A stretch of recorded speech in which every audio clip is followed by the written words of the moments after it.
Thanks. How are you doing? I know. I'm Tom Scott. I'm The guy who complains about the alarm script.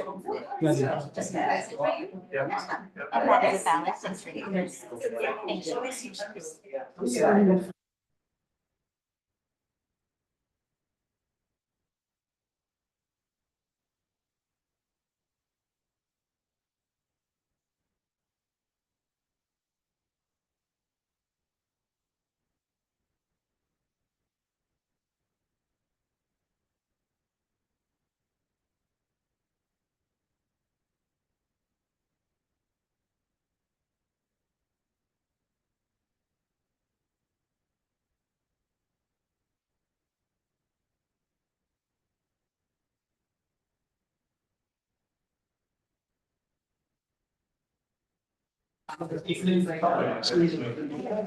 Okay, good evening, everybody. Welcome. Thank you, everybody, for coming. I want to be respectful of everyone's time, so we'll get started tonight because I know we're all busy. But thanks all for braving the cold and being here tonight. We're happy to have kind of this first ever kind of mayor and committee chairs meeting, just to kind of get together, a check-in, just to kind of talk about some organizational things going on with the city.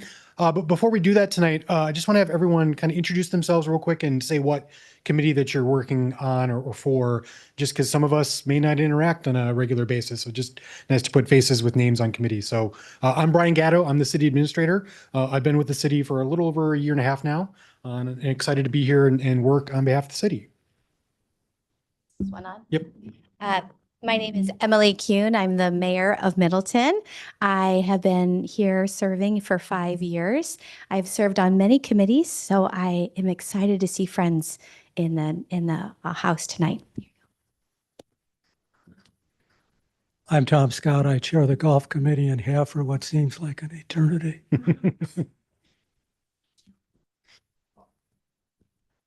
David Shaw, Vice Chair of Parks Recreation and Chair of the Never Meeting Conservancy Alliance. Hi, I'm Meg McCombs. I'm the Vice Chair of the Arts Committee. Hi, I'm Katie Nelson. I am Chair of Personnel. Kermit Hovey, Vice Chair of the Sustainability Committee. Hi, Christy Pulvermacher, Chair of Sustainability. Tammy Derrickson, Director of the Middleton Senior Center. And I'm Jim Schwartz, Chair of the Commission on Aging. I'm Steve Small, Vice Chair, Commission on Aging. Don Knorr, Vice Chair, Public Works and Stormwater Utility Board. Charles Myers, Chair of Public Works. Hi, I'm Jim Bachhuber. I serve on the Water Resource Commission and I'm Chair of the Stormwater Utility Board. Warren Giebert, Chair of Water Resource Commission, serve on Stormwater Utility. Abigail Gage, Vice Chair of the Public Safety Committee. I'm Lisa Hanairo, the District 6 Alder, and I chair the Finance Committee and am Vice Chair of the Plan Commission. And I serve on several others. Michelle Bond Youth. Perfect. Excellent. Well, thank you, everybody, for introducing yourselves and putting faces with names. We've got a couple of purposes for tonight's meeting. First off is a chance for the mayor to connect with all of you. And second, and this is my goal, at least one that I'd like to work towards over the next couple of months, is I want to road test some of the material that I'd like to put together for committee orientation and onboarding for future transition. So as you know, each year, as we have turnover in our committees, people leave, decide to do something else, we get new people appointed. I want to have a ready, available resource for committee members to give them kind of a high-level overview of what goes on in the city, how we're structured, our finances, all of those things, so that they get that information, then kind of hit the ground running when they start their service with the community. So I'm just going to go through a couple high-level things tonight, just to see how it kind of plays, and I'll make some changes with that and then record a video at some point in the near future that I'll make available to all committee members across the community that you can watch at any time with that information. Tonight's presentation will be recorded on YouTube, so you can go back and watch it again if you'd like. And I will send a link to the PowerPoint if you wanted to reference back any of the resources or materials that I referenced here tonight. And again, I'll put my contact information up at the end, and I will always be here as a resource if you have questions about things. So to get started on things, I just wanted to lay a little bit of context and groundwork for the community. All of you know a lot of this information because you have lived in the community for a long time. You served the community in various capacities on committees. But we are a really strong community. We have a very strong brand, both internally and externally. And I can say that as still a relative outsider to the community, having only been here for a year and a half. That was one of the reasons why I came to this community to work, is because of the brand that Middleton carries, the cachet that it carries around Dade County and the greater Madison area. And we have a lot to be proud of in this community. And so that's great. And a lot of that is due to the hard work that you all as citizen members of our committees put into the community, the countless meetings, the parades, the events, the programs that you help the council and the staff put together. All that stuff together makes this community a really great place to be. So it's my way of saying kudos and thank you for that, helping set the foundation for this amazing community. But I just want to give you a quick snapshot of what we are as a community. We are a very strong economic development engine in Dane County. We have a very, relatively diverse economy with people coming in to work, more people coming into work than are leaving.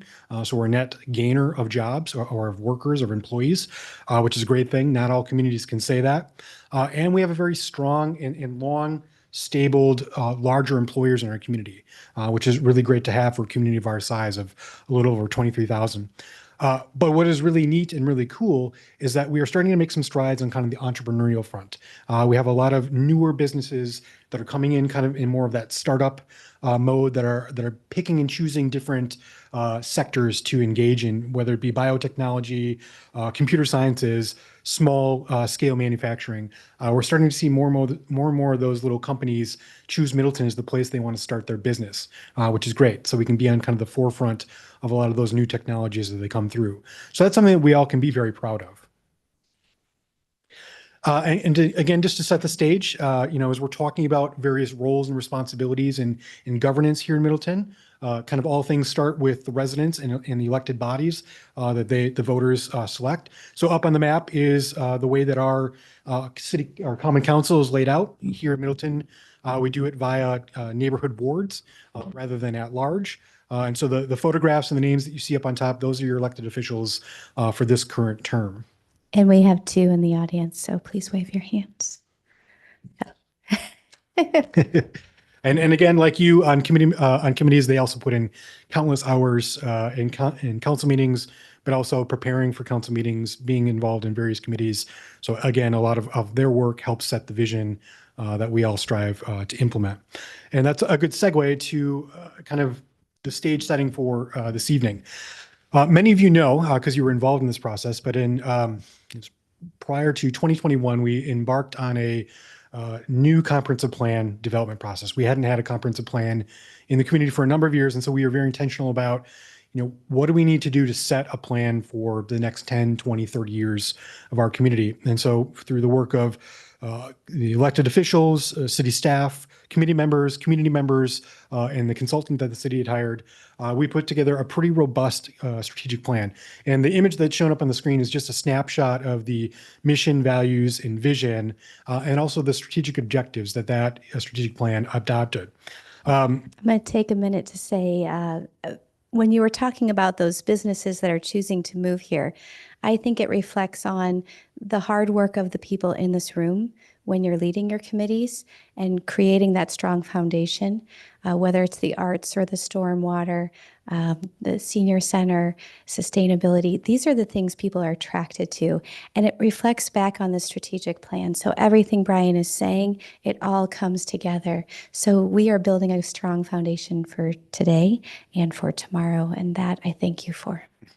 And the strategic plan is really a living document. So, what's up on the screen or what's in that massive plan document, can change and will change over time as city council priorities change, as funding and resource availability changes, but at least sets for us a snapshot of what can be accomplished. It's kind of an aspirational document. And in that document, we included an implementation action plan that has over 100 different action steps that the city could take to kind of move towards those 6 different strategic objectives in a number of different areas. But in saying that, it's important to know that, and this should be expected, we can't do everything all at once because of limitations on resources, on staff time, on money, all those different things. So the council did some really hard work last year in taking the time to look through those 100-odd different action steps and really think through what are the top 6 or so priorities for what we were working on in 2023 that would carry over into 2024. So the list of 6 items that are up on the screen are really those things that the council has said, city staff, committees, members of the general public, these are the things that we're going to focus our time and attention on for the next, year and a half, now year that we're in with 2024.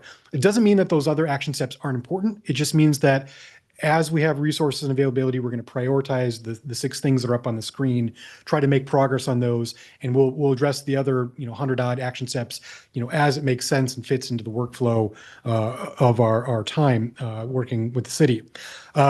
And one of the priorities that's up on this list, I got it highlighted under 3D, is streamlining committee structure. And it's really to look at how can we be more efficient, particularly when we've got committees that have semi-overlapping or compatible goals and purposes. Is there a way that maybe some of those committees could be combined into one entity so that they could be more efficient in their work? Many of these committees that we have in the community, and there's a list of, I think, I forget the count off the top of my head, but it's in the 30s. Many of these committees are statutorily required, so we're not going to be making any changes, nor are we proposing any changes. But there might be a couple that it makes sense over the course of our conversations in the next couple of months that we may want to look at combining and doing some collaboration. A couple of those, Personnel and Finance Committee, Stormwater Utility, and Water Resources, those are just 2 examples where we've started that conversation about the collaboration. I want to turn things over to the mayor just to provide some context on that discussion from a council level. Well, thank you. I'm actually going to ask our 2 alders to come up with me. We have not practiced this, so please be patient. Come on up. Alder Hanairo and Alder Nelson. Alder Nelson is our president of the council, just so you know. If you guys, can you just share how long you're been on council and which committees you serve on, and then a little bit about our committee of the whole we plan to have in the future and the topic. I'll defer to the president first. Oh, goodness. Well, again, I'm Katie Nelson. I'm council president. I've been on the council for 5 years. And I chair personnel, as I stated earlier. I'm also on the arts committee. I'm on the CDA, which means Community Development Authority. I forget all of mine. You're on Emergency Preparedness Committee with me. I'm on the University Avenue Ad Hoc Committee. I don't know if we're calling the Pride event an ad hoc committee. I'm doing that. I don't know. That might be it. Okay, and I'm Lisa Hanairo, District 6. I was elected almost 2 years ago, so fairly new on council, and I have chaired the Finance Committee for the past 2 years. And I mentioned I vice chair. Alder Kuhn is the chair of the Plan Commission. I'm the vice chair. And because I'm on Plan Commission, I'm a liaison to the Ped Bike and Transit Committee. So the whole concept of having liaisons to other committees is something that I hope to explore when council gets around to talking about the committee consolidation. I was on sustainability for 2 years as chair. That's kind of what propelled me into running for council, my interest in sustainability.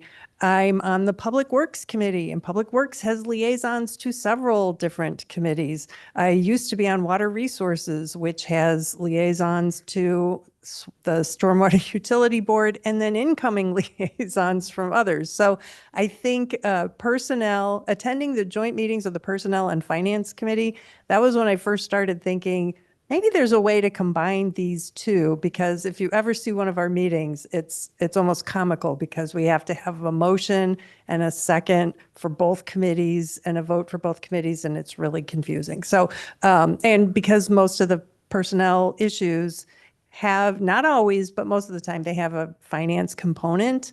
It just made sense to combine them all. So we're hoping to do that soon. I just wanted to say that my brain froze and I'm on Parks Committee. Big one. She's on everything. Let's just be real. They're both doing great.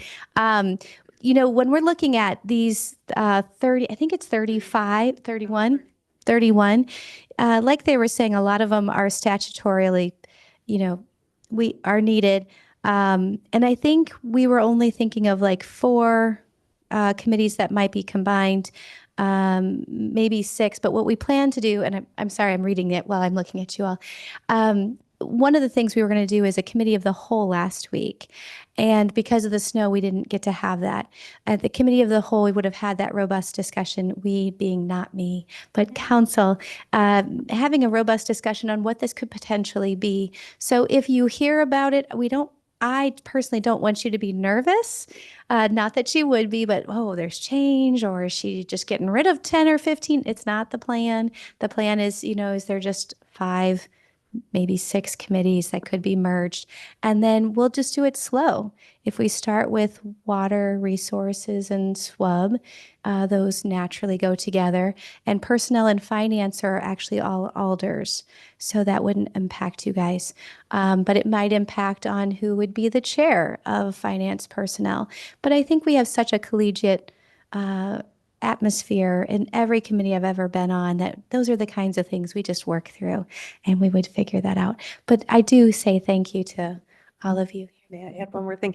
And, we're rescheduling this committee of the whole meeting, and I think it would be really important to hear from committee members and the leadership, not necessarily tonight, but if you have comments tonight and we have time, hear your ideas for what maybe could be streamlined with your own committee. If you need a liaison, or if you serve as a liaison to another committee and you feel that is not the most effective way to have interaction between the committees, please, contact your alder, let us know. If you think your committee doesn't need to meet monthly and could be a quarterly or every other month, those are other ways to streamline the work, because the whole purpose isn't to just, trim the list.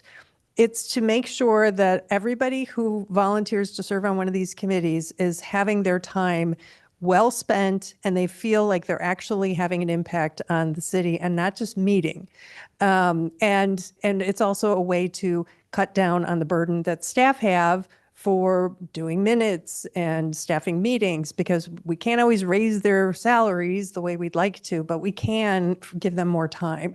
So it's a kind of a big picture consolidation, and we welcome your input. Yeah, and I'm glad you brought up those quarterly versus monthly or bi-monthly. You may know what's best for your committee, how often you have it. I know we have Community Development Authority is quarterly, but as needed. So in summer, we tend to meet more often. And that's reasonable because we have the events going on. But then we return to quarterly. And the other thing I was thinking about was that list of volunteers. After the pandemic, we seem to be not getting as many people putting their hand up to volunteer. And that could be just where society is right now. So we currently have, I think, 5 vacancies. I do have 2 requests to be on committees. One is on golf course. It is a fantastic candidate, but he only wants to be on golf course, and you have no openings. So sorry, everyone else that needs someone. But that's the thing where I can go back and forth and say, hey, would you be open to these other committees? They also do great things. We'll think about golf when something opens. We can move you over. So if you have needs in the future where maybe you need a certain talent on your committee, sometimes we're heavy with people who know finances, and you need somebody to be more doing the creative work or helping you get the social media out. We can recruit for that, especially if it's maybe a Gen Z who loves the social media, and they could post all day long, but maybe don't want to, do other things out and about. And the other thing is if you need a budget person for budget season, let us know, because then we can look for that, or if you're looking for certain things, and we'll stay flexible as we move on. Do you have any final? No, just when I first came on the council, there were so many acronyms that I didn't understand. And so this committee of the whole, it just means that the city council is getting together. We're not going to vote on anything. We're just working on stuff we need to work on. So it's it's not a private meeting, but it's our workshop day. And they're always open. So if you guys want to attend, you're welcome to. But you'll also hear it referred to as a cow meeting, committee of whole. So Thank you for sharing. yeah. So, I mean, if there are ever any acronyms or we buzz over some term that doesn't make sense to you, please ask to have it decoded, because I know for myself and a lot of other residents in town, we don't speak this speak. So we'll try to keep telling everyone what actually is happening. So that's all.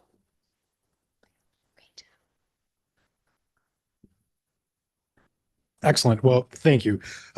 So that's kind of the meat of what we want to talk about. I did want to provide you with a high-level overview of kind of the city budget and city finances, because sometimes when we're doing work in committees, it's a little bit divorced from kind of the greater context of what we do in the community. So I'll kind of walk through pretty quickly some of that information, and then I'll provide you some kind of best practices that we've seen in terms of how to manage meetings and kind of some code of conduct things to keep in mind, and then we'll take any questions that you might have.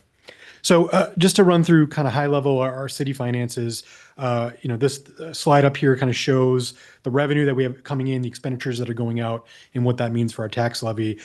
Our city budget that we adopt on an annual basis is one of, if not the most important document that the Common Council adopts each year. Kind of, in essence, a budget document has four different roles. It's a policy document, so it sets kind of what is the framework that the municipality is going to prioritize in that particular year. It's a financial tool, so it's the accounting, if you will, of how money comes in and goes out for community.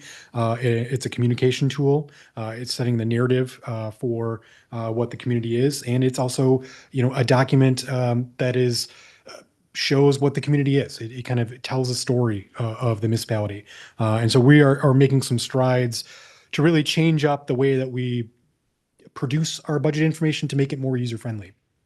We have a really amazing set of staff that work for the city, but in particular, our budget director does a really great job of kind of breaking down some of this really complicated financial information in a way that is user-friendly. And so we're going to be doing some things over the next couple budget cycles to put it in a package that everyone can kind of understand and get a snapshot of what's going on with the community without having to read a 300-odd page document. So keep your eyes out for that. And when we have that information available, we'll spread that far and wide in the community.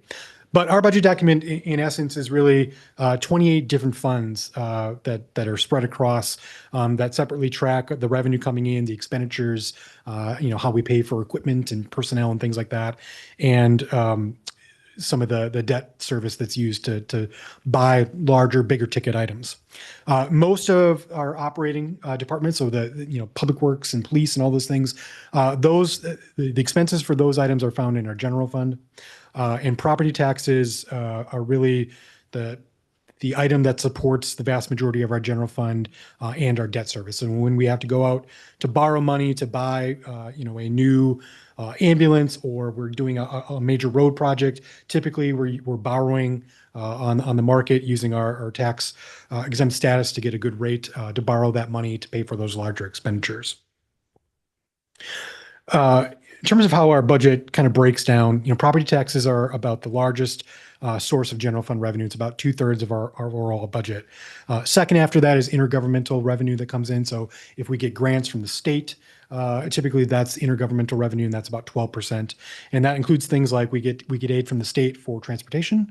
So for our bus system, we get information or revenue from the state for computers and personal property. And shared revenue is kind of been an item that's been in the news a lot, particularly in this last budget cycle. The state has made a commitment to all of the municipalities across the state to increase the funding that's provided because they understand the challenges with inflation and other rising costs that municipalities, when we're capped at the amount of tax levy that we can raise, there's often a gap.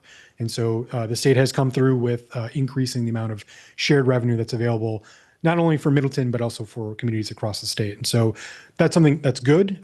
Sometimes it's not always enough because costs sometimes raise higher than the aid coming in. So we have to be pretty intentional when we go through the budget process about what are the priorities we're going to fund in any given year and what are the priorities that we have to push off to a future year. There's a pretty complicated formula that the state uses called net new construction, which dictates how much additional tax levy a community can ask for, and that's dependent on the amount of new construction that you have in a year over the year prior. And I'm not going to get into the weeds on that, but that's when you hear city staff or common councils talk about the challenges of municipal budgeting and they talk about net new construction, that's really what they're talking about. And the reason why that's important is for the majority of our most recent history, we've had a pretty decent, pretty healthy net new construction number at about 2.5%, give or take. And that means on average, we can, raise our tax levy over the prior year by, anywhere from 100,000 to 300,000 on the given year. There are years, unfortunately, though, where that number is very low. This year, this past year going into 2024 was one of those years where our net new construction number was historically low for us at about 1.1%. And that does have a real impact on the city. That means we can only raise tax revenue by that 1.1%. And if inflation is, well north of that, then you can see that there's an obvious gap. And so and we're not the only community that has to deal with that challenge. A previous community that I used to work for was at a negative number. So you can see that, it's a challenge that we face not only in Dane County, but across the state. And so that's when we are going through our budget process. We're having conversations at committee level with staff and conversations with Common Council. We're trying to balance those different priorities. We want to fund everything at once because it's all important work, but we're mindful of the fact that there are limitations to our finances. And so that's why sometimes some projects have to get delayed or deferred because there isn't always the amount of revenue available in that given year that we might want or might expect. In terms of how we spend the money, generally speaking, the largest slice of that pie for us is our public safety services that we provide. So police, fire, EMS, building inspections, that's the largest category of expenditures. Second is public works. So that includes streets, fleet, snow plowing, refuse and recycling. And as one would expect, and this is common of all municipalities and most businesses, the vast majority of those funds are spent on personnel. Personnel costs are high. The cost of human talent, of human capital, is expensive, and it's for a reason. We want to hire the best and brightest, and we have the best and brightest that work from the city, and so that costs money to be able to afford that type of staff. But that being said, the city does very well in comparison to our colleagues across Dane County. We have the third lowest tax mill rate in Dane County. Only Verona and Windsor have a better, lower rate than us, and that's something to be very proud of. We do very well with a small tax rate. We were able to fund a lot of services with that. And as I mentioned, the net new construction laws, that really has kind of locked in historically our rate. And so that's something that we just, manage and work with on an annual basis. We, like other communities, will continue to talk to the state about, some other funding options that might be available from a policy or a legislative standpoint. But as of now, those haven't really gotten traction, but we'll continue to have those conversations at the state level. And then the last piece on the budget, just to show how we handle taxes kind of for multiple jurisdictions in Middleton. The taxes that you see on your tax bill are a collection of taxes from 4 different taxing jurisdictions. So it's City of Middleton, Dane County, the state, and the school district. Our piece of that pie is only 31% of the tax bill. So, we also serve as a pass-through for those other taxing jurisdictions. And again, our overall tax rate are in about 1% of what it was in the prior year. So we're doing pretty well. So with that, I want to just cover some high-level items about kind of the governance structure here in Middleton. One thing to note is that our governance structure really requires collaborative decision-making amongst the Common Council, our city committees, and our staff. And as a group, we collectively make policy recommendations, and the council ultimately makes decisions that set the direction that myself and the staff that work for the city ultimately implement. And so while we collaborate on a high level on all these different decisions, Each of these three groups have sometimes slightly different roles in this process. So as you can see, city council, obviously they're elected by the residents. Their role is really more in the high level legislative and policymaking decision. They're the ones that ultimately adopt the city's annual budget, which sets kind of the high level priorities for the committee or the community. And they may at times ask for input and advice from committees to tackle a problem that they might not have familiarity or background with. And that's one of the things that the committees, commissions, and boards have a huge role to play, is in serving as that sounding board of advice back to the Common Council. So they may task a particular committee with a topic that they want you to research, or you may come up with a topic that you think would be good for the city council to think about. There's kind of that two-way communication between those two bodies. And so ultimately, the committees, commissions, and boards, we're collectively there to serve as a resource to the council, to research ideas, to provide recommendations, and the Common Council is the body that ultimately has to decide, if they want to take up those recommendations or not, and how they want to fund those particular projects. As we mentioned earlier tonight, all the meetings that we have at the city, whether it's the Common Council level or committee, commission, and board level, are open to the public. There are some, exceptions to that if there's a particular closed session need for, a legal reason, but with those exceptions notwithstanding, all of our meetings are open to the public. And to the extent that we can, we try to record them and provide an option that's available for the general public to view on YouTube or through Zoom. City staff also has a role in this process. Again, our job is really more on the ground level. We're implementing the policy direction that we get from the Common Council.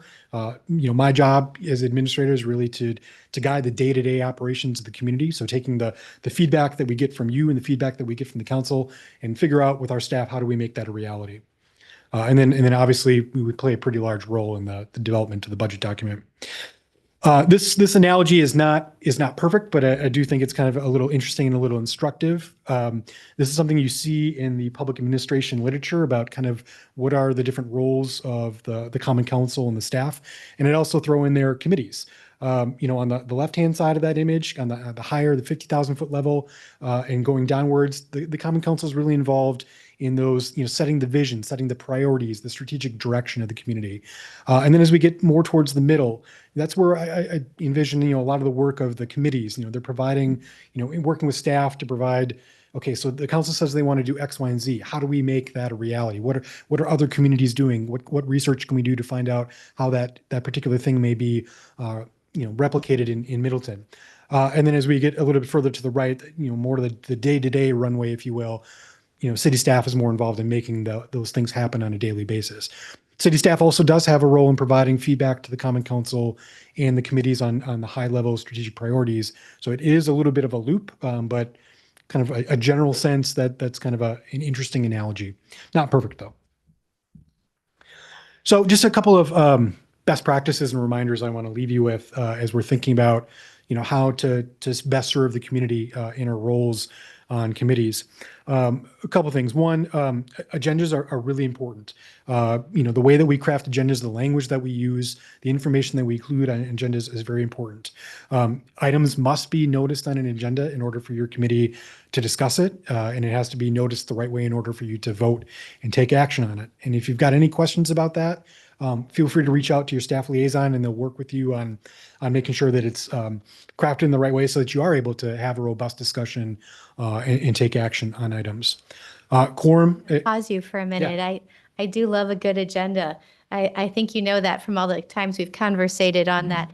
But I want to say when I started as an alder, I was on a few committees, but arts, aging, and public safety come to mind the quickest.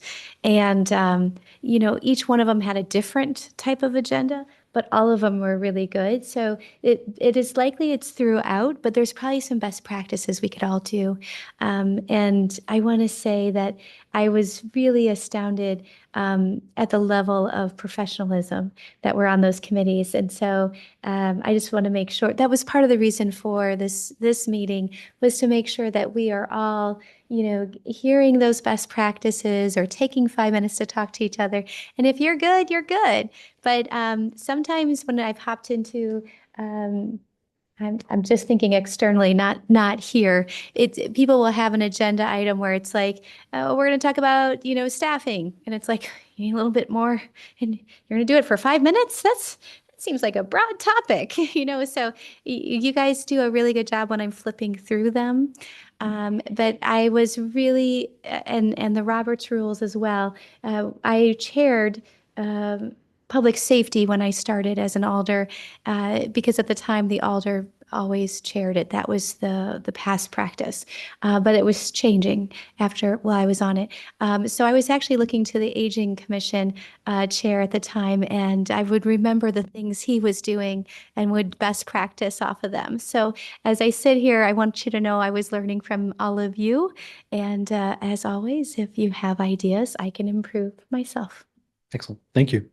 Quorum, this is pretty important. The only way that you can conduct business as a committee is if you have proper quorum. So it depends on the amount of members you have on your particular committee, but let's just say hypothetically there's 7 members, so you need half plus 1. So you need 4 people to physically be present or be present via Zoom in order to conduct business. Yep. Quick clarification question. Is it the number that is? Hold on. Yes, sir. No worries. Is the base number, half of X, is X the number of members who've been appointed, even though you may have 2 or 3, 4 chairs missing? I mean, in the extreme case, or is that's a great question. Who's actually? What he's asking is, what is quorum if you are supposed to have 7 members, but you've got 2 vacancies or something like that? That does. Good question. That does change the math a little bit and gets a little into the legal weeds. And fully admit, disclaimer, not city attorney. I only play one on TV.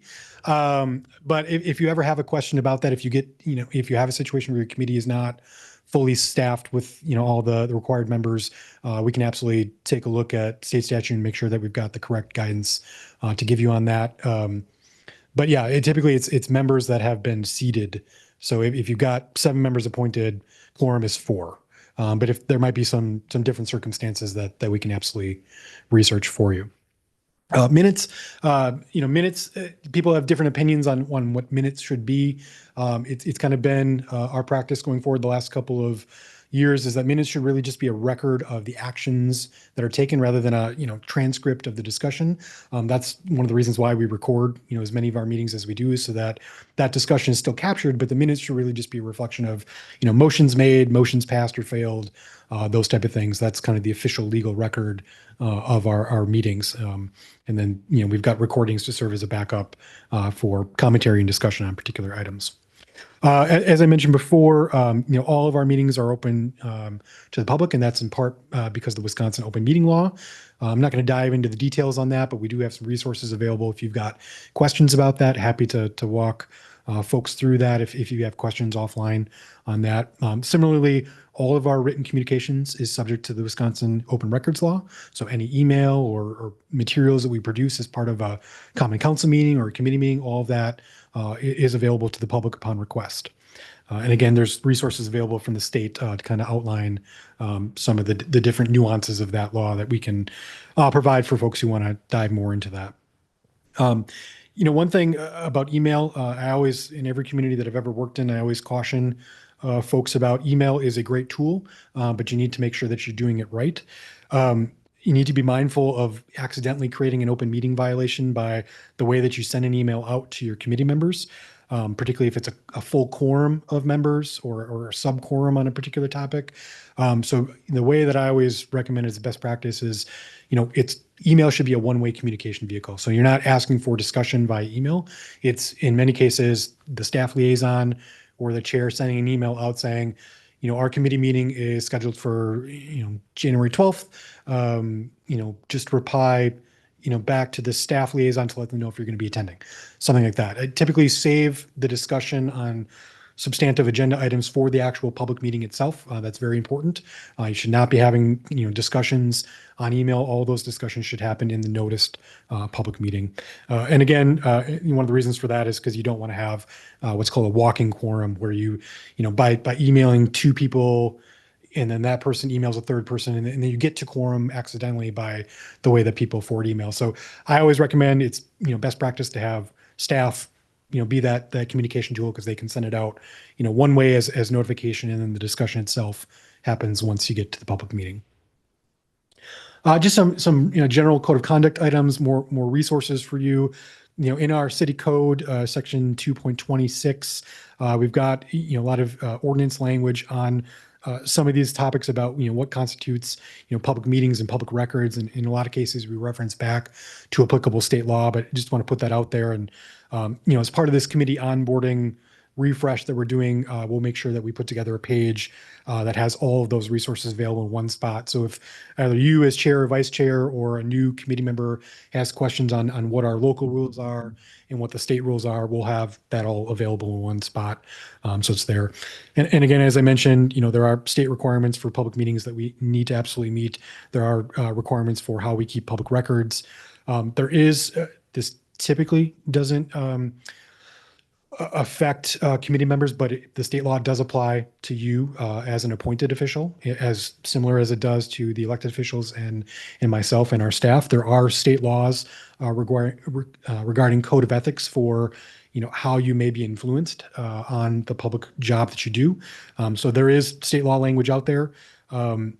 If there is ever a question about something like a conflict of interest where you may be concerned about having a real or perceived financial conflict of interest with a proposal that's coming before your committee, by all means, you reach out to your staff liaison or myself, and we will consult with the city attorney and get you the proper guidance.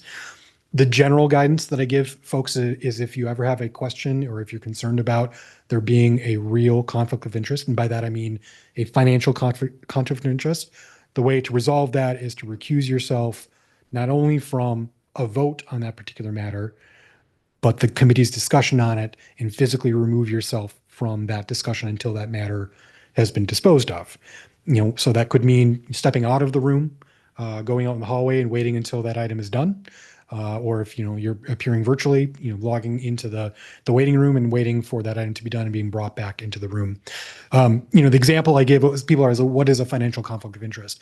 One good example is, if you are, for example, an architect and your firm is bidding on a contract that the city has put out for RFP, and it comes before your committee for a recommendation, or you're sitting on the city council and you're making the ultimate determination, that would be a situation where there would be a direct financial conflict of interest. You voting or participating on the discussion on that item would have a material impact on you. So that would be a situation where you'd want to recuse yourself and remove yourself, not only from the final vote, but also from the discussion, so that there's no perception or reality of you influencing the vote on that matter.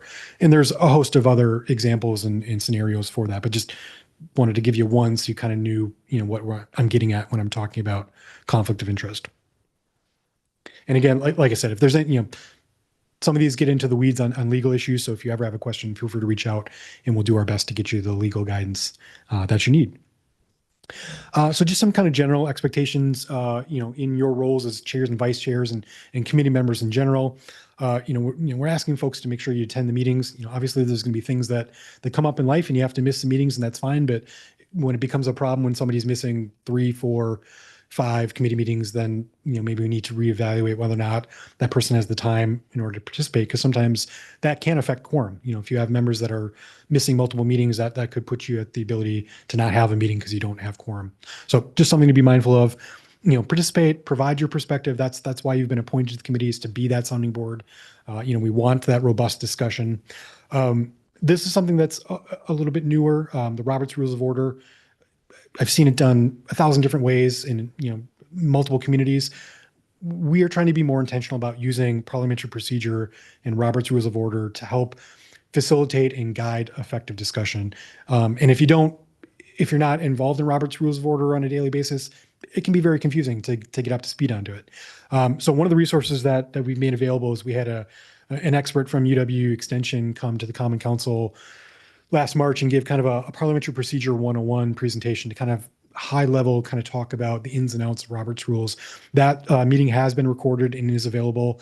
I've also got the slide deck available that I can let people have if they want to get into the weeds on that. As we go through the course of this year, I'm sure we'll look at other resources for parliamentary procedure. So as we get those, we'll make those available to the committee members as well. I know it's different. It's kind of cumbersome on the front end as you're learning it, but ultimately once people get familiar with it, it really does help kind of provide a pathway to get from discussion to decision on something. And we'll give a quick example in just a second. One other item, I kindly ask committee members to refrain from directing staff to work on particular projects or prioritize, something in the committee work over some of their other job duties. I know it's difficult. We all have amazing ideas that we want to get done, but the staff, myself and the council are trying to balance a number of different priorities at the same time. So I'd ask, alternatively, what to do is if the committee wants, something that they're working on to be a priority, have them make a recommendation to the Common Council. Common Council can discuss and decide if that's a priority that they want to adopt. And if so, then I will work with the council and staff to figure out the best way, how those objectives can be accomplished. That being said, sometimes it might not always be on the timeline that the committees or the council may want because we're balancing multiple different priorities and workloads. So I do appreciate your patience and understanding with that, but it's kind of the disclaimer I always want to leave is we have amazing staff. We want them to be able to, devote their incredible and immense talents and knowledge on things. And the more people that are adding stuff onto the plate, it's sometimes difficult to kind of manage all of that at one time. So just ask that you work with me and staff to set up those priorities. And then just, one example on Robert's rules and, how it could be used for committees. So, this is one situation in which, we're looking to make a recommendation on a particular topic. So in this case, the chair of the meeting, is running the meeting. We've got somebody who wants to bring up an item for vote and discussion. So that particular member would say, Mr. or Madam Chair, can I get the floor? I'd like to raise this item. I make a motion that we recommend to the Common Council to do X, Y, and Z. That person makes that motion. The chair asks, is there a second for that motion? Waits to see if there's a second. If there's not a second, that particular motion fails. And then you go back on to your discussion as you were before. If there is a second, then that becomes a motion that's now on the floor for discussion for the body of the committee, if you will. The chair restates what the motion was so everyone's clear in what they're talking about, then opens it up for conversation so people can discuss the pros and cons, the clarification questions, all those things on what that particular motion would mean. Once the discussion's been exhausted, then the chair again repeats what the motion that you're voting on is, put it to a vote, aye versus nay, depending on the number of, if you're in the majority on ayes, the motion passes. If the nays outweigh, then the motion fails and you go back to discussion. And there's some variations that get into the weeds on if you're making amendments or substitute motions. We don't need to get into that necessarily here tonight, but there are resources available to provide you some information on how to kind of manage all of that. But that's just one quick snapshot of how you can use Robert's rules to help guide your committee discussions. Here are some resources from a number of different organizations that are involved in municipal governance in Wisconsin. Like I said, I'll provide this PowerPoint to everyone so you've got access to those links. And as we build out our committee onboarding, we'll have all that information available in one spot on the website in the coming months. So, talked a lot. Are there any initial questions from folks? Oh, hold on. Oh, hold on. It's a great question already. Here you go. Yeah, Don Kenor again, co-chair of Public Works as well as Stormwater Board. You made a co-chair, vice chair. Sorry. Thank you for correcting me. You were talking about conflict of interests, and you made the broad statement if an architect is bidding a project. I take total exception to that. Architects and engineers do not bid work by their bylaws, be it International Society of Professional Engineers or AIA. They purely negotiate and do not bid work. If there's a price included, it's an estimate of probable cost. So as you go back through this today, could you please correct your statement? Sure. Thank you. I appreciate that. I just had a question on the email correspondence. On the Arts Committee, we have several working groups, and I'm not sure how that falls into the regular guidelines. Well, working groups meaning they're all members of the same committee? We're all on the Arts Committee, but we have several projects we're working on. So we have to break down into smaller groups to work on the projects. And so They're max, I think, 3 people Yeah, so on each. I think as a subcommittee, we stay under quorum. We can't say subcommittee, but yeah, Oh, we working can? group. No. I learned something. Yeah, generally speaking, if a less than quorum is working on an item, they are able to meet without a notice public meeting, but there are some exceptions. So, be happy to look into that further for you. And I think I think Megan's question was if we're emailing to a working group and there are 3 of us, is it okay to reply all to the 3? Before you answer that, Am I right on that? before you answer that, how many people are in the Arts Committee? Is it like 8? Yeah, I think 8 because I sat on that. It's a really fun one, in case you all don't know. So 3 would be less than quorum. 3 would be less than quorum, but to the extent it's possible, I always recommend having staff send out the communication rather than having emails amongst committee members that aren't necessary. I think it's just cleaner that way. But that's something we can take a look at. Thanks for that question. And I always remind people with email, although when you're doing it on the committee level, what I more remind people who are on council and maybe new for staff is, if someone was to get a hold of this email, would it seem appropriate? So sometimes I can be, like pretty informal, and I have to remind myself, my government email is my formal email. This could be FOIA'd. So if you don't take that practice, it's okay. That was then. This is now. Try to remember. It might take a few times. FOIA for those who Oh, might be yeah. into it. Oh. The Freedom of Information Act requests where they say, you know what? We want to get all the information on that decision from you guys. And I understand it can be really fun for the. Yes, thank you for reminding me to not use my acronyms. So FOIA, yeah, that's I appreciate you jumping in and sharing that. So On that topic, I just want to mention back early in my career when email became a thing, I remember having a session on it and we were instructed to regard the E in email as evidence. So something to keep in mind. But what I really wanted to say is on the subject of Robert's rules, in my career, I had to staff a lot of committees. And I can tell you the more you can lighten the burden on your staff person for writing minutes, the better. One thing you can do under Robert's rules, and the council has been doing this and Plan Commission has been doing this, we do not ask for motions to approve or accept minutes. We just ask if anyone has any corrections, and if they do, then we, without objection, make the correction and accept the minutes as corrected or as they were circulated. The other thing is you do not need to seek a motion and a second to adjourn the meeting. Once you get to the end of your agenda, you can just the chair can announce that the meeting is adjourned. If your meeting is running really long and you decide we've had enough, then you should get a motion to adjourn and put the other items on a future agenda. those are great reminders. Thank you.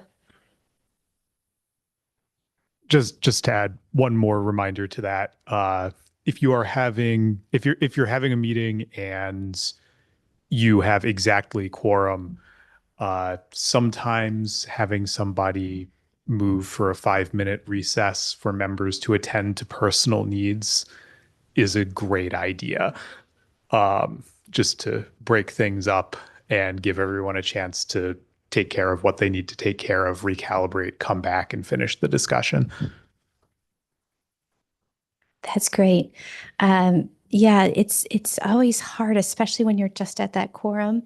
I think one of the other things we hit with quorum at council this year, maybe it was last year, we had quorum, but someone had to step out because of the potential for conflict. And so that person stepped out as they should, except then we didn't have quorum.